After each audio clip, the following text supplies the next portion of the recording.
Deus bendito, Deus eterno, Pai de amor, compaixão e misericórdia, nós te glorificamos nesta hora tão preciosa, Deus, em que podemos estar aqui, ó Deus, enquanto tantos estão em tantos outros lugares, aonde não colherão o que o Senhor tem preparado para cada um de nós.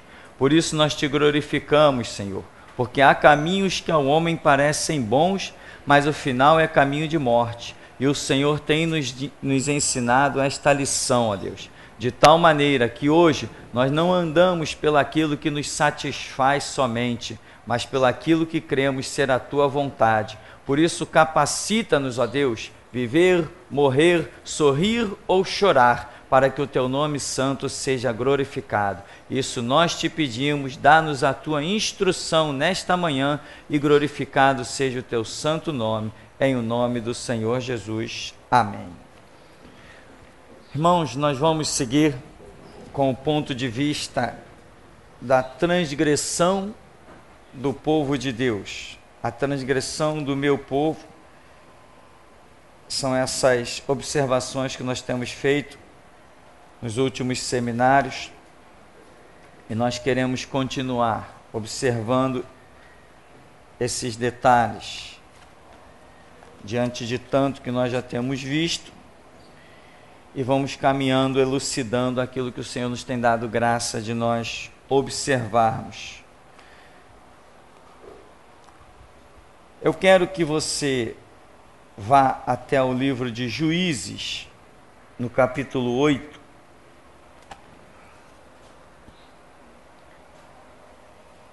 Juízes 8, 27.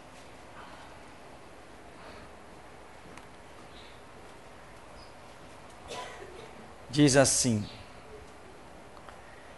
desse peso fez Gideão uma estola sacerdotal e a pôs na sua cidade, em Ofra, e todo Israel se prostituiu ali após ela.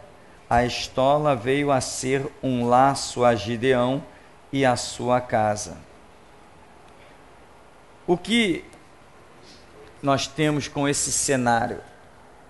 Nós conhecemos a história de Gideão, que o Senhor aparece para ele, ele pede os sinais e tal, e ele derrota os midianitas, aquela coisa toda gloriosíssima.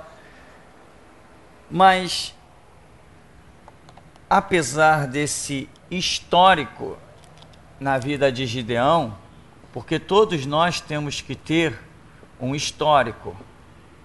Se não tivermos um histórico para contar, não temos ministério, temos uma ilusão. Esses dias mesmo eu conversando aqui na igreja com alguns irmãos sobre eu ter encontrado um irmão antigo, que eu levei para a igreja, fui uma das pessoas que ajudei que ele caminhasse na igreja. E agora está como pastor há 3 anos, contou a situação, como ele veio a ser pastor, eu não vi nada de Deus naquilo. E, enfim, demonstrou uma vida que não apresenta nenhum histórico. Ele conversando comigo, eu não vi ele me dar nenhum sinal que pudesse ser considerado de que Deus o houvesse chamado ao ministério. Não teve nenhum sinal. O que teve foi um monte de gente em volta dele, interessado em que já eles acreditam na tal consagração, viram na pessoa dele um projeto para abandonar a antiga igreja e tal, e criar uma situação, todo mundo se promovendo com consagração de diácono e de pastor auxiliar, um monte de palhaçada, um monte de gente dançando na frente da igreja. Não tem igreja, não é pastor, não apresentou um histórico. Conversamos por cerca de 1 hora de pé, no meio da rua, e ele não me apresentou nenhum histórico, nenhum sinal de que realmente Deus tivesse dado alguma direção para ele. No entanto, aqui na vida de Gideão, o nosso personagem do momento, nós vemos um histórico muito grande. E esse histórico que vemos na vida de Gideão não combina com a atitude dele que nós acabamos de ler aqui em Juízes 8, 27. Quando ele venceu os midianitas, os homens disseram para ele: reina sobre nós, tu, teus filhos, teus netos, reina sobre nós. Ele apresenta um ponto de vista fascinante. Ele diz assim: eu não, reine Deus sobre vocês, eu não. Ele entende, ele tem um histórico tão poderoso, que ele entende que Deus não o chamou para reinar sobre Israel. Deus apenas o chamou para dar um livramento a Israel, e não para se tornar rei. Ao contrário, eu acho que só um homem no mundo entenderia isso, o próprio Gideão. Todos os outros que tivessem realizado um feito tal qual Gideão realizou, se sentiriam rei de Israel. Ainda mais que o povo está clamando: tu é nosso rei, reina sobre nós. Todos teriam criado um trono e assentado sobre ele. Gideão diz assim: eu não, nem eu, nem meus filhos, nem meus netos, reine Deus sobre vocês. Uma visão que Deus tenha misericórdia de nós, que nós possamos entender isso. E ele entendeu: Deus não o chamou para ser rei de Israel, Deus o chamou para dar um livramento a toda a nação de Israel e derrotar os inimigos de Israel, mas não para ser rei. Eu pergunto, você acha que muita gente entenderia isso? Ele entendeu. Esse homem tem história na vida dele. Ele sabe que Deus se manifestou para ele e diz assim: vai e tu livrarás os midianitas, ou tu livrarás Israel dos midianitas, vai matá-los como se fossem um só homem. Mas Deus em nenhum momento disse: vai e reina sobre esse povo. Esse é um delito constante que se caracteriza também como transgressão do meu povo, em que Deus nos fala uma coisa e nós estendemos para outra. É como se Deus dissesse assim: pega essa estrada e dá 10 passos, mas eu quero dar 11, eu quero dar 12. Não, eu dei 10 passos, foi tudo tão bem, eu vou dar mais uns passinhos mais adiante. Essas coisas assim. Então, a história de Gideão, como todas as histórias da Bíblia, tem lições estarrecedoras. E é o fato de conhecermos estas histórias que nos fazem ficar de pé. Não é o fato de lermos estas histórias, é o fato de conhecermos as suas entrelinhas, estudarmos Bíblia. Não é o fato de ler Bíblia, não. Hoje mesmo pela manhã eu vi um padre pregando lá maravilhosamente, mas ele não vai herdar o reino de Deus.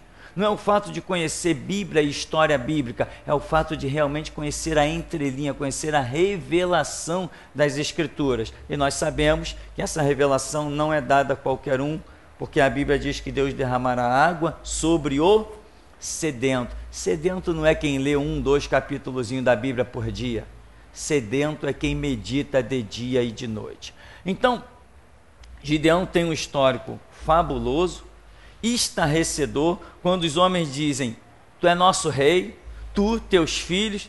Não, eu não vou reinar sobre vocês. Diante dessa espiritualidade fenomenal, em que todo mundo diria assim: caramba, esse cara é o tal. No mesmo instante que ele diz para o povo: eu não vou reinar sobre vocês, mas traz aqui cada um pingente de ouro do que vocês pegaram do adversário.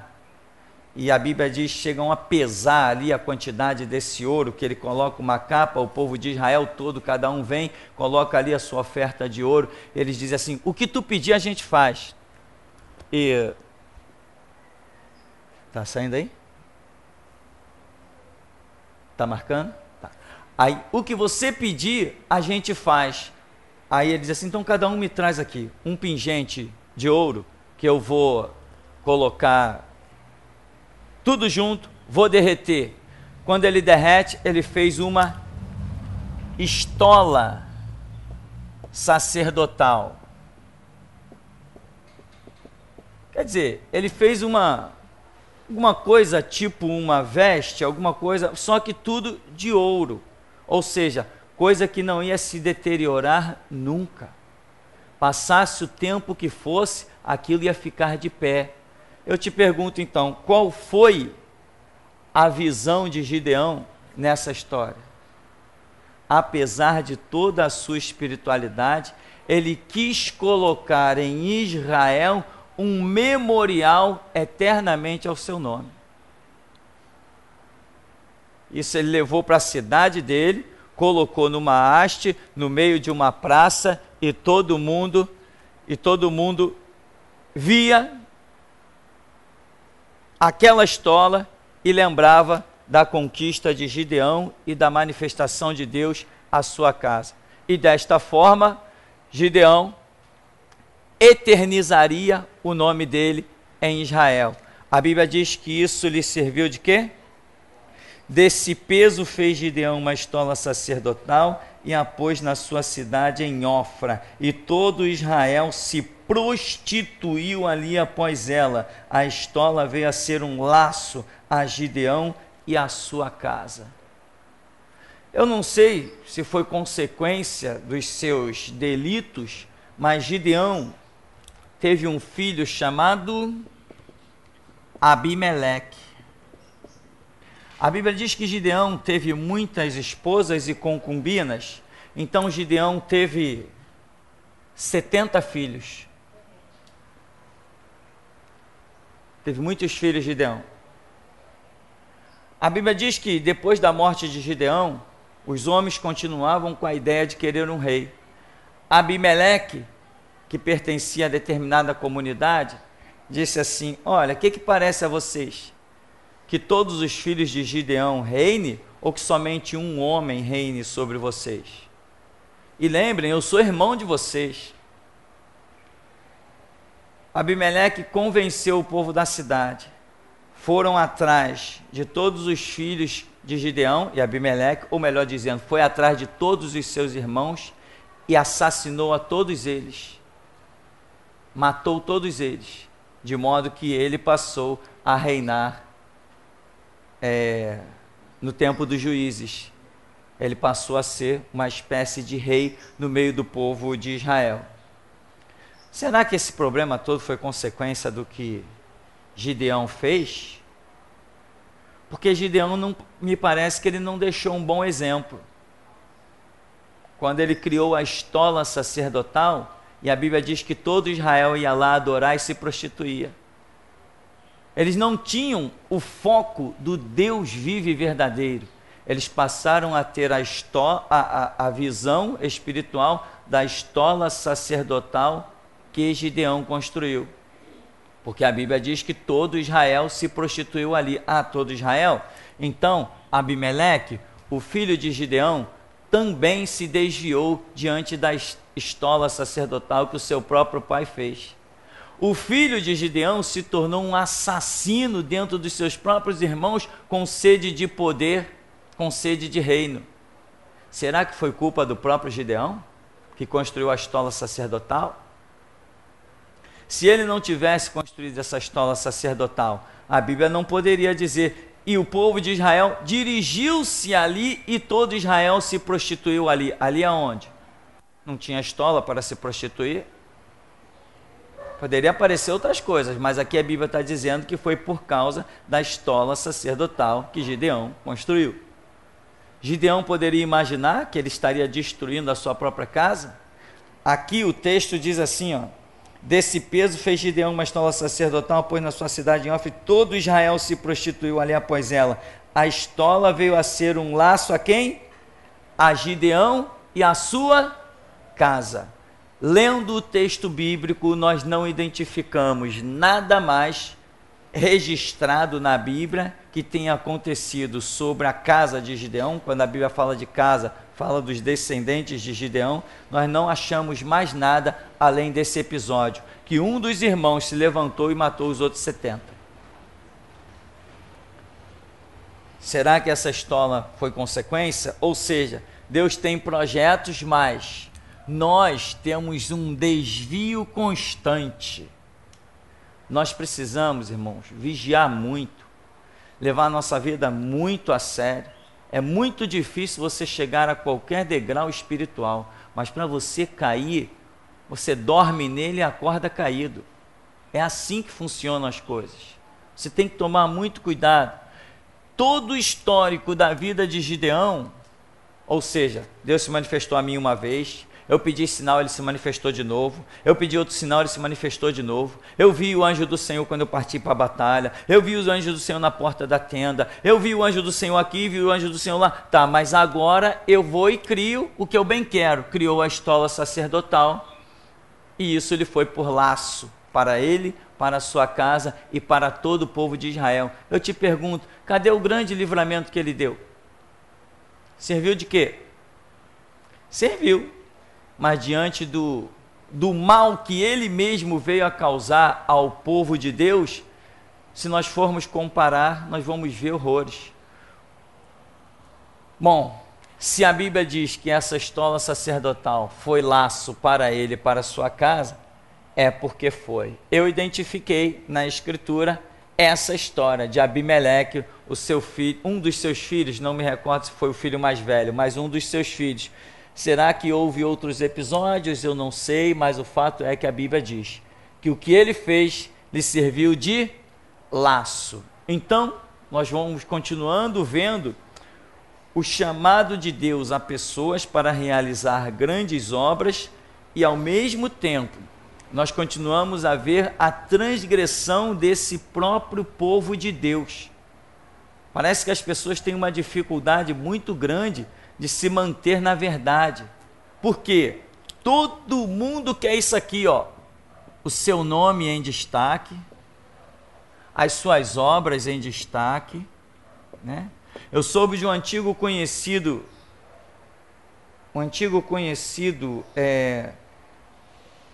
evangélico, e depois de tanto correr de igreja para igreja que nem um louco, buscando alguém que apoiasse as visões e as opiniões dele como pastor, ele encontrou uma igreja metodista que o apoiou e criou lá uma igreja para ele. Segundo me informaram, quando se entra na rua, tem lá uma placa enorme, iluminada, com o nome do camarada, pastor fulano. Não estou dizendo que isso seja um pecado, eu estou apenas mostrando como é que nós, seres humanos, precisamos tomar cuidado para que o nosso nome não receba mais destaque que o nome do Senhor Jesus.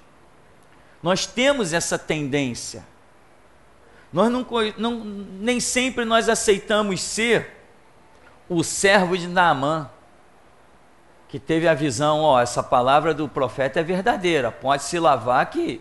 Não, às vezes nós queremos ser Naamã, porque é o nome de Naamã que acontece, que está em destaque, mas Naamã é um rebelde que não sabia ouvir Deus, enquanto que o servo de Naamã soube muito bem reconhecer a voz de Deus. E como é o nome do servo de Naamã?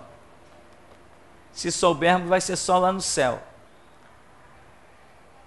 Como é o nome do profeta desconhecido, que foi lá em Betel profetizar: altar sobre ti se queimarão ossos humanos, tal, e a mão do rei ressecou e tal, aquela coisa toda gloriosa. Como é o nome daquele profeta? Muita gente não aceita essas coisas, ou seja, não aceita que o seu nome não apareça, não aceita que as suas obras não tenham destaque. Talvez Gideão tenha entendido uma grande parte desse bolo da história da sua vida, mas a outra parte ele não entendeu. Quem autorizou ele a criar uma estola sacerdotal? Vocês lembram que quando Moisés recebeu por ordem de Deus criar uma haste com uma serpente, para que todo o povo de Israel que fosse picado pela serpente olhasse para aquele símbolo e não morresse? Vocês lembram desse episódio? Anos depois, a Bíblia diz que aquilo que o grande Moisés criou estava servindo de fonte de idolatria para o povo de Israel. Se levantou um rei com um entendimento tremendo, com coragem e disposição, foi lá e destruiu aquele símbolo todinho.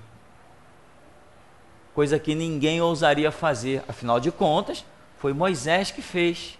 Mas outro detalhe, aquele símbolo que Moisés criou, ele tinha o tempo dele para cumprir o seu propósito. Reis vieram e continuaram deixando aquilo ali, porque reis vieram e não tiveram entendimento que aquilo ali deveria ser destruído. Ou seja, são as mudanças de dispensações. Aquele símbolo existia enquanto Deus estava mandando pragas no meio do povo e criou aquela situação para livrar aqueles que passassem a ter um ato de fé. É o cenário mais ou menos que nós identificamos na história. Mudou-se aquela dispensação, aquele símbolo deveria ser destruído. Moisés morreu, o símbolo foi passando de geração em geração, a tal da serpente chamada Neustã, se não me falha a memória, e nenhum rei teve o entendimento de que aquilo ali já não cumpria mais um propósito de Deus. Ao contrário, era laço para Israel. Isso então que eu quero dizer, reis sem entendimento.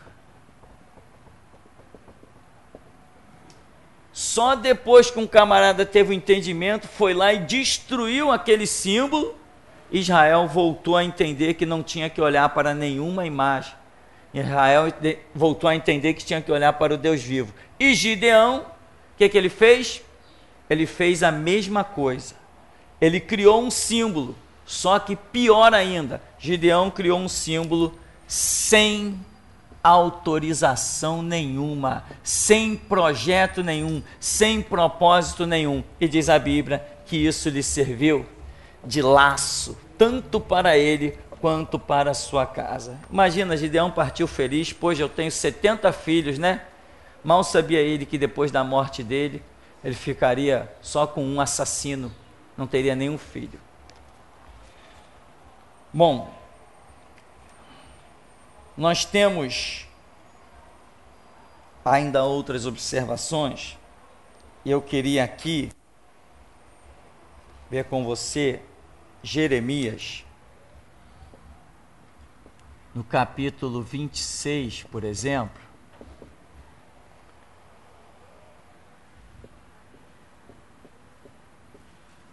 Jeremias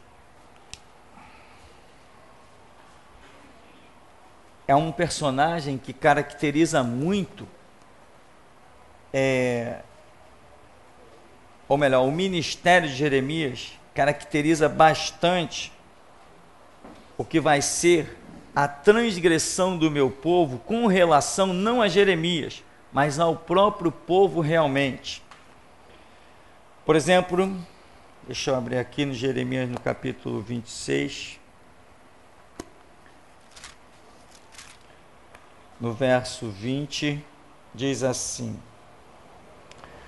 também houve outro homem, Urias, filho de Semaías, de Quiriate Jearim, que profetizava em nome do Senhor e profetizou contra esta cidade e contra esta terra, segundo todas as palavras de Jeremias. Ouvindo o rei Jeoaquim e todos os seus valentes e todos os príncipes as suas palavras, procurou o rei matá-lo. Mas ouvindo isto, Urias temeu, fugiu e foi para o Egito. O rei Jeoaquim, porém, enviou a Eunatã, filho de Acabor, ao Egito, e com ele outros homens. Eles tiraram a Urias do Egito e o trouxeram ao rei Jeoaquim. Este mandou feri-lo à espada e lançar-lhe o cadáver nas sepulturas da plebe. Porém, a influência de Aicão, filho de Safã, protegeu a Jeremias, para que o não entregassem nas mãos do povo para ser morto. Irmãos, veja bem, nós bem sabemos, a história mostra, a história bíblica, a história secular, o que você quiser estudar, nós bem sabemos quem foi e o que foi Jeremias. Não temos dúvida de como era um profeta de Deus que fala até hoje. Porém, o que nós vemos? Vemos reis e o povo querendo matar. Ora, o que nós vemos com este povo e com esses reis? Eles não estão conhecendo ou discernindo o quê? A voz de Deus.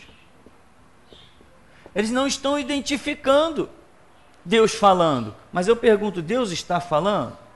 Você vê que o homem chega ao ponto, tem um profeta ali semelhante a Jeremias, também profetizou naquela cidade, naquelas terras, contra aquela cidade, ou seja, Jeremias não foi o primeiro. Teve alguém ali profetizando, também Deus usando, o ministério que foi escrito foi o de Jeremias, mas tinha um outro rei, né, um outro profeta chamado Urias, não falha a memória o nome que eu li aqui, e esse também profetizou segundo as mesmas palavras de Jeremias. Ou seja, é Deus falando de forma repetida e redundante, mas os homens não estão dispostos a aceitar a voz de Deus, quando estas lhes são contrárias. Se está contrariando o meu projeto, o meu propósito, as minhas intenções, eu não aceito.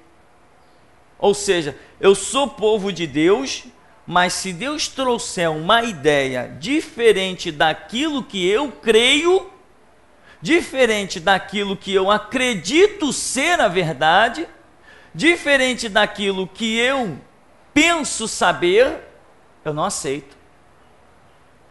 E aí se caracteriza o quê? A transgressão do meu povo, porque nós, seres humanos, temos a soberbia e prepotência de achar que Deus tem que falar de acordo com o que eu concordo. Ou seja, Deus tem que se converter ao que eu penso e não eu me converter ao que Deus pensa. É isso que acontece na cabeça de todo ser humano. Por exemplo, nosso ministério, quanta gente já falou assim, para mim, pessoalmente, eu reconheço que tu fala a verdade, mas só que eu não quero isso aí para a minha vida, não. Eu reconheço que você fala a verdade, mas eu não levarei uma visão dessa para dentro da minha igreja. É uma visão muito radical. Outros chegam ao ponto de dizer assim, o povo não está preparado para isso. Ah, é? Não está preparado? E um povo que não estiver preparado para isso, não está preparado para mais nada. É a última dispensação. Quem não se converter à visão da restauração da igreja, simplesmente, meu irmão, está perigando a sua vida, não vai estar arriscado não herdar o reino de Deus. Então, nós sempre achamos que Deus tem que falar de acordo com o que nós pensamos. E isso vai caracterizar uma transgressão, ou seja, eu tenho uma opinião. Quando alguém tem uma opinião diferente, ao invés de eu fazer como Jesus ensinou, entra no teu quarto, fecha a tua porta e fala com teu pai, não, eu mesmo decido se aquilo que eu ouvi é uma verdade ou é uma mentira. E eu esqueço que eu não sou a fonte da verdade, eu esqueço que eu não sou o prumo da verdade, eu esqueço que eu não sou o guardião da verdade. Eu tenho que estar sujeito às mudanças, assim como tem primavera e verão, inverno, outono, assim como um dia é sol, outro dia é frio, um dia a lua é nova, outro dia é crescente, assim como tudo no mundo está em constante mudança, os projetos de Deus sobre o planeta Terra também estão em constantes mudanças. Se hoje Ele me dar uma ordem, amanhã Ele pode me dar uma ordem diferente. Eu tenho que sempre estar sujeito, em humildade, a ouvir Deus. Se Ele me disser, vai, eu vou, fica, eu fico, esquerda, eu vou, direita, eu tenho que sempre estar sujeito à ordem de Deus. E o que vemos no ministério do profeta Jeremias e outros que passaram por ali, reis indignados porque Jeremias disse o seguinte, o projeto de Deus é se render a Babilônia. Nós nos rendermos? Não, nós não fomos projetados para nos render, mas Deus está dizendo que o projeto dele agora é se render. Eu pergunto, diante de tantos sinais, de tantas coisas que nós vemos no ministério de Jeremias, aquele povo reconheceu que Deus estava falando? Podemos acreditar que sim. O fato é, se eles não discerniram, se não reconheceram, seja lá o que for, queriam se tornaram assassinos, o fato é que tudo que eles fazem se caracteriza mais uma vez como uma transgressão. Aqueles que são chamados por Deus, separados por Deus, preparados, eles se cauterizam na sua mente de tal maneira que eles não aceitam ouvir nada que lhes fosse diferente das suas opiniões. É uma grande característica do povo judeu essa. Eles não aceitam nada que lhes seja contrário. Se você falar qualquer coisa, tipo, trouxer uma nova revelação, como por exemplo a revelação de Jesus Cristo, eles não vão te aceitar, porque eles estão mortos em uma revelação antiga, esquecendo que Deus é aquele que faz novas todas as coisas.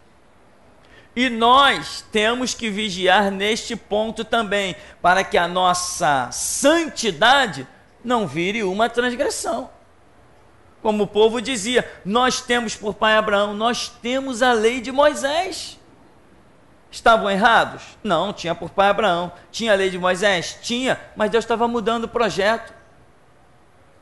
Então, meu irmão, até a nossa santidade cega pode virar uma transgressão. Até a nossa santidade. Israel não foi dizimado, quase dizimado, porque andou em prostituição, idolatria. Não, no tempo de Jesus, Jesus não acusou eles disso. No tempo de Jesus não houve essa acusação. Jesus não entrou em nenhum templo dizendo, olha os ídolos de vocês. Jesus não disse para o povo, olha a prostituição de vocês, como fez Jeremias. Jeremias disse, olha o ídolo, olha a prostituição, olha o engano, olha o roubo, olha o suborno. Mas Jesus não falou essas coisas. Jesus veio trazendo uma nova dispensação e não trouxe as mesmas acusações de Jeremias. Cenários bem diferentes, e no entanto, ainda que aquele povo dissesse, temos por pai Abraão, etc, etc, eles estão apenas sendo caracterizados como mais uma legião de transgressores, rotulados de povo de Deus. Isto é um retrato triste, né? De líderes predispostos a não aceitar uma verdade, quando esta verdade lhes está contrariando. É isso que vemos aqui no tempo de Jeremias, com os reis e com o povo. Claro que não foi todo o povo, mas a grande massa do povo queria mesmo ver a morte de Jeremias. Tanto que muita gente partiu para a guerra contra a Babilônia por não dar crédito a Jeremias e caíram muita gente à espada. Outra coisa que nós queremos mencionar foi, junto com Jeremias, João Batista. João Batista, ele tem um ministério que praticamente some em Israel.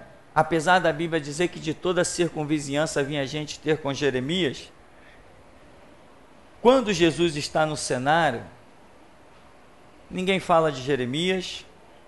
Quando Jesus morre, quando Jesus ressuscita, nós não vemos na cultura de Israel, nos livros que hoje se vê, nos escritos que tanto aparecem, nos pesquisadores mais infiltrados no meio judaico, nós não vemos menção do ministério de Jeremias como uma ponte para a manifestação do Senhor Jesus. Por que nós não vemos isso? Nós não vemos isso porque o povo não está discernindo a voz de Deus. Ou seja, nós estamos rodeados dia a dia de pessoas de pergaminho na mão, congregando nas sinagogas. Claro, isso eu estou traduzindo, tem que traduzir para os nossos dias, mas pessoas que não estão discernindo da onde está saindo a voz de Deus.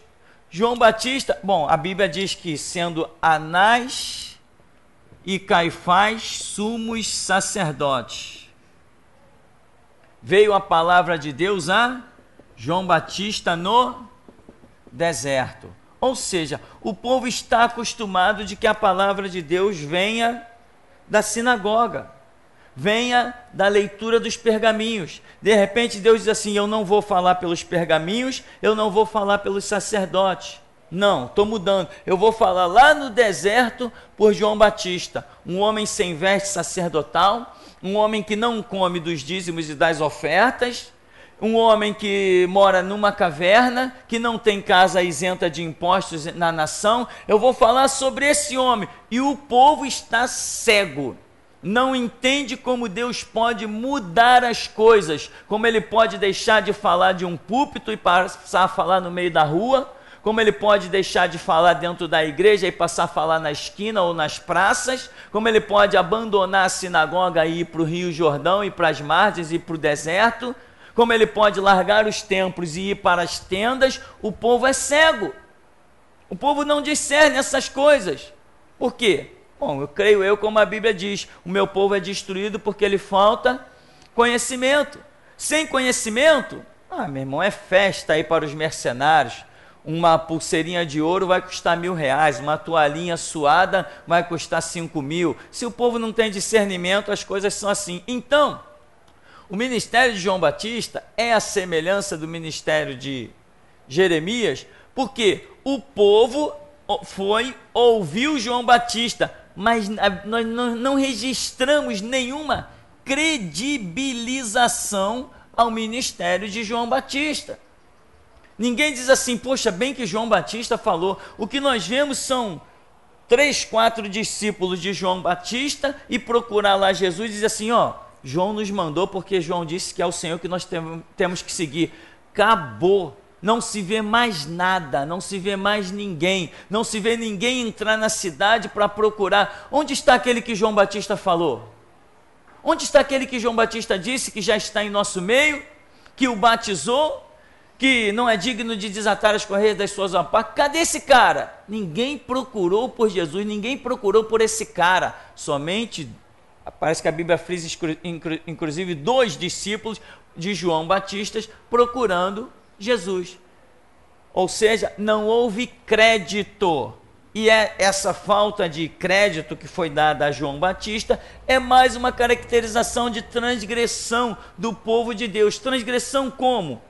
Em matar, roubar, furtar? Não, transgressão na falta, meu irmão, isso aí que é mais sério. Transgressão na falta de estudo, na falta de discernimento, eu diria ainda, na falta de muita oração.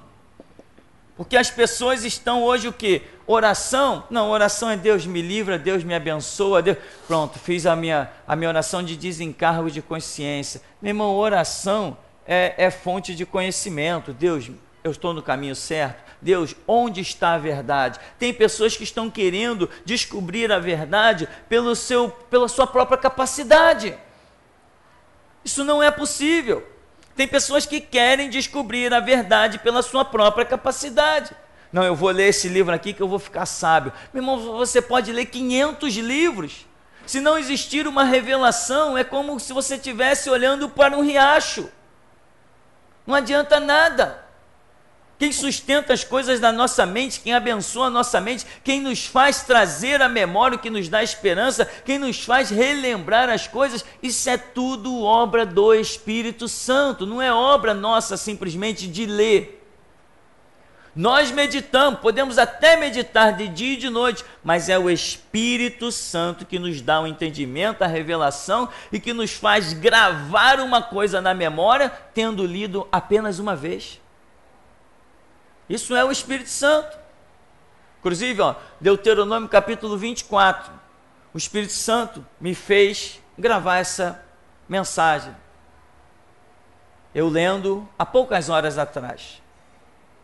Lá você vai encontrar, não tem nada a ver com o nosso assunto, só para você entender. Lá você vai entender, você vai encontrar Deus apoiando o divórcio, que muita gente não sabe. Deus nunca apoiou o divórcio, apoiou sim. Deus apoia o divórcio sim. Deuteronômio capítulo 24. Então, você lê a coisa uma vez, acabou, você não esquece nunca mais. Isso é a sua mente. Você toma fosfosol, você come muito peixe, está cheio de fosfato. Não é nada disso.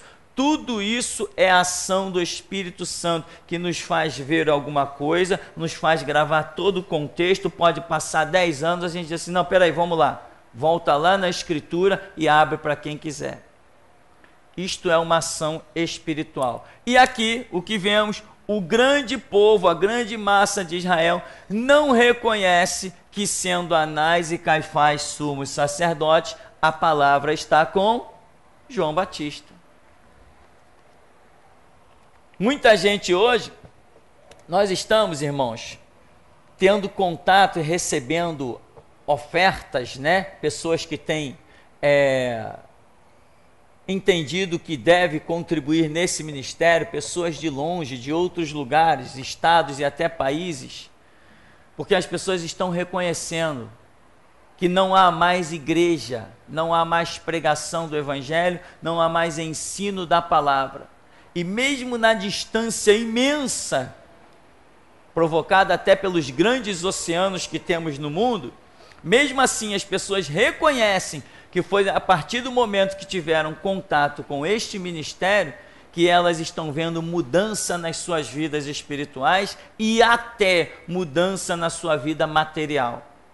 Elas estão reconhecendo isso, por isso estão querendo a todo custo contribuir conosco neste lugar, né? Trazer suas ofertas para cá, e tem trazido, de modo que nós aqui não temos nenhuma dificuldade em parte financeira, as nossas obras estão aí e mais nós faremos, mas isso não passa, nós não nos preocupamos em absolutamente com nada disso, porque existem pessoas com quem Deus está trabalhando, eu não ousaria dizer que são todas não, mas pessoas com quem Deus está trabalhando que estão reconhecendo da onde está saindo a voz que edificará as suas vidas e que poderá livrá-los da condenação vindoura, quando a igreja neste século terá o seu fim, no século 21. Então, meu irmão, antes de nós darmos a nossa paradinha, eu quero só recapitular com você.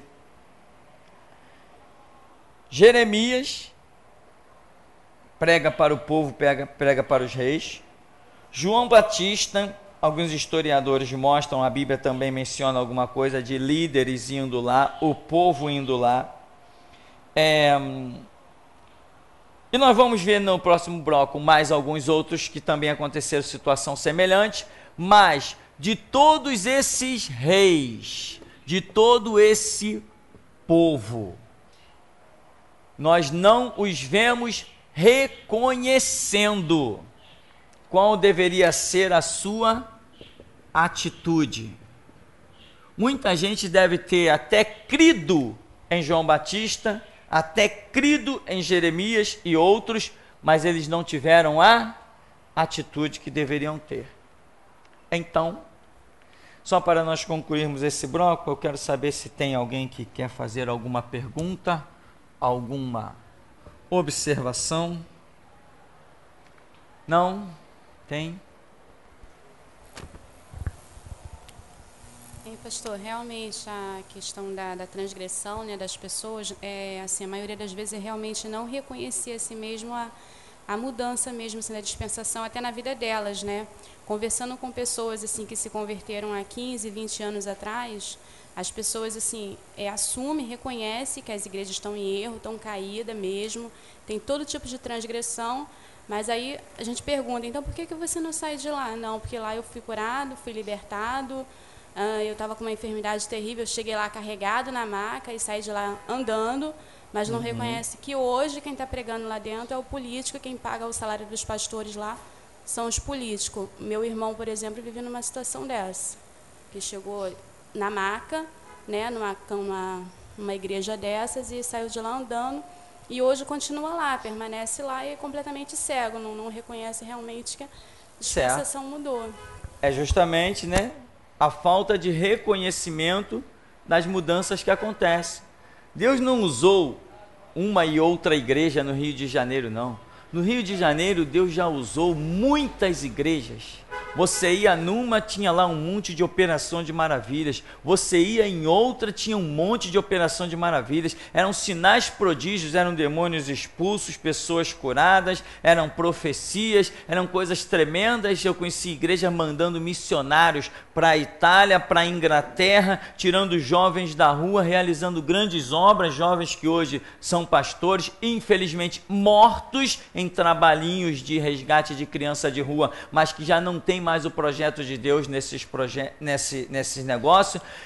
Mas o que acontece? As pessoas vivem aquele primeiro impacto e não entendem que haverá uma mudança a qualquer momento. Quando elas não entendem que haverá uma mudança, seja pela transgressão do local, seja pela transgressão da liderança, dos pastores, etc., quando elas não reconhecem isso, a vida delas vai passar a correr um perigo. Uma senhora uma vez encontrou comigo e disse assim: não, eu não saio de tal lugar, eu sei que lá está tudo errado, mas eu não saio de lá porque foi lá a minha primeira igreja, foi lá que eu me converti, foi lá que eu me batizei, então eu me converti lá, eu vou morrer lá. Essa é uma visão miserável, essa é uma visão desgraçada. E resultado, a igreja dela já se tornou templo de Satanás há muito tempo, ela carrega pesadas enfermidades, problemas familiares terríveis, e quando passa aqui em frente à igreja que me vê, fica mendigando oração. Vai orar ao seu Deus, ele não te ouve não? Vai clamar na tua igreja, ele não te ouve não? O meu Deus me ouve. Mas o dia que eu estiver em transgressão, o dia que esse ministério não servir mais aos propósitos de Deus, eu vou mendigar oração também. Nós aqui não pedimos oração a ninguém de nenhuma outra religião, nem de nenhuma outra igreja. O nosso Deus aqui nos ouve. E ponto final, doem quem doer. Se vão achar que é soberbia, arrogância ou prepotência, eu assino embaixo, é assim mesmo que funciona aqui. Eu não rogo ao Deus de ninguém, nem a nenhuma outra denominação. Eu sirvo ao meu Deus. E ponto final. Tem pergunta aí? Ninguém mais perguntas? Vamos dar uma paradinha então, irmão? Daqui a pouco a gente volta.